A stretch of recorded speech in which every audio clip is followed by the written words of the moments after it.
Hey everyone, this is James from TDB. Today I am bringing you another Inbetweenisode talking about the Wistaria Qingteng. Previously brought this tea on to an episode with the Zipin, two very good Wistaria teas a couple weeks ago.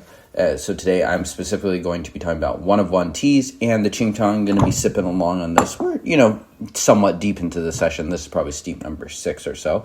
So just going to brew and talk a bit about it.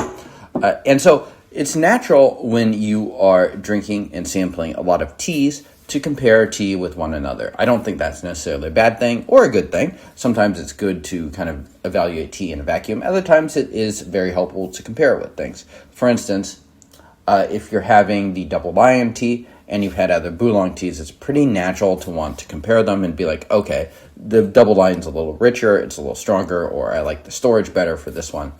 So it's a very natural way to compare tea. But sometimes you'll run into certain teas that are kind of, a little unicorny, very one-of-one, very singular, fairly different. And for me, at least, the Qingteng is one of those teas. So it's a tea that's made in Mongsong. Wistaria pressed it, but it's from Six Famous Tea Mountains, who did the Malcha sourcing and did the actual physical pressing of the cake, too. And it's always just been a bit different. The production size is quite a bit smaller than some of the other teas that they made in that time, like the Nano or the Yola or the Zipin. And it's just always crossed me as kind of a unicorny type tea. It's like, I'm an NBA fan, so I follow that sport fairly closely. And so it's like currently the most unicorny type player is someone like Victor Wembanyama, who's just like a really tall guy that just moves so fluidly in a way. Because usually when you get like guys of that height, like 7'6", 7'7", they're kind of big, lumbering, that you can tell they're unathletic compared to their peers. But sometimes you have this athlete that can just move in weird ways, and it feels just like kind of a cheat code. Not to compare the Qingteng to Victor Wembanyama, but Qingteng is something where it's like, I don't know what tea is actually the most similar to this tea. And perhaps that is from the lack of Mongsong teas that generally get released. I think it's an area that we actually probably drink from quite regularly, especially those of us that like Monghai Tea Factory. But I think it's usually often incorporated into blends, or perhaps they're smaller knockup productions, which is an area within Mongsong too. As a result of kind of its unicorn type nature, I do think it's a little bit of a challenging tea to project how it's going to age.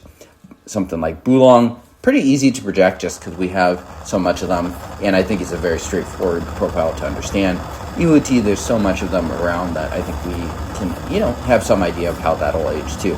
But Mongsong specifically, not really too sure.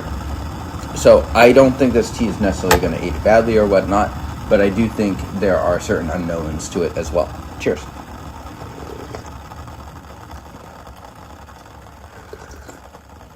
I think I let that cool down just a little bit too much, a little too tart for my taste. But even when you get a brew like that, that's a little bit, underdone. You're gonna stack it with some another one.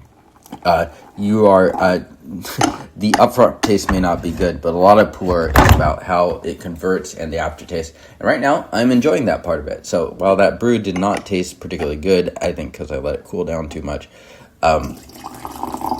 I am enjoying a lot of the intangibles of the tea. And this tea is just really deep in terms of what it does. It can be enjoyed very much like a conventional pu'er does. It does a lot of mouth-coating stuff. I get some depth into the throat. But just the overall feeling of the tea is very nice.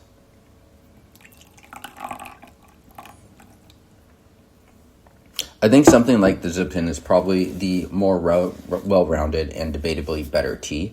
But something like this is very, very easy to go down. And I appreciate kind of the uniqueness of this tea too.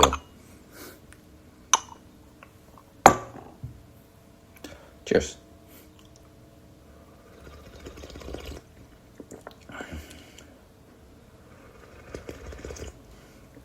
Today, the tea is presenting a little more austere than it normally does.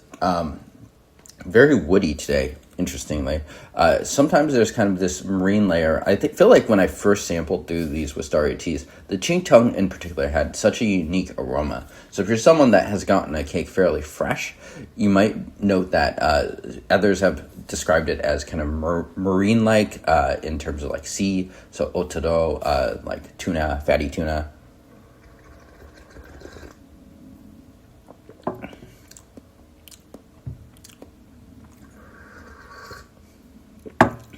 Like overbrewing. So actually pretty good longevity today. I wonder what's going on exactly. That one was also similarly overdone. I'm going to try to do one more steep, probably tone it back a little bit in terms of steep time.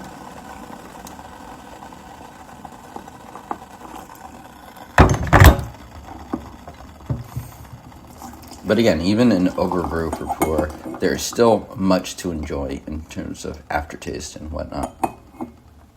In fact, sometimes that enhances the aftertaste to a very nice degree too.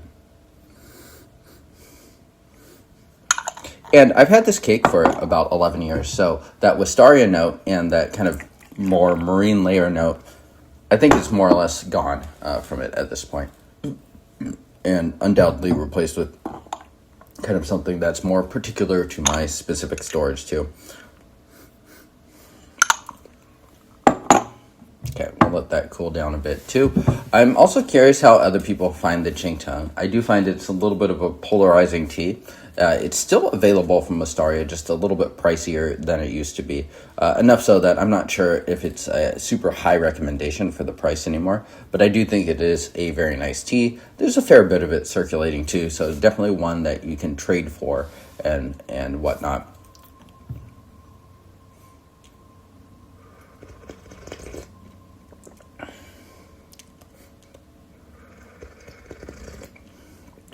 Yeah, it's a lot less sweet today. That's interesting. I wonder if part of it is because I had it, the Zipin earlier, which is impacting kind of the overall palate to this tea.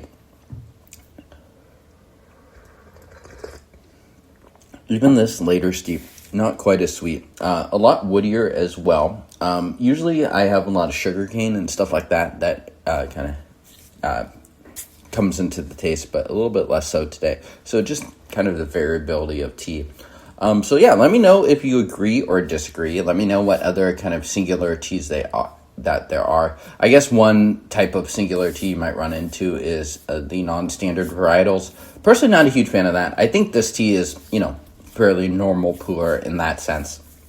But like when we're talking about like yeshang and stuff like that has like a very specific bitterness, I think that stuff is maybe a little bit less worth chasing personally, but a tea like this I think is unique in an interesting way, and I am curious to see how it will evolve as time goes on. So thank you all for tuning in. I will see you all next time. Cheers.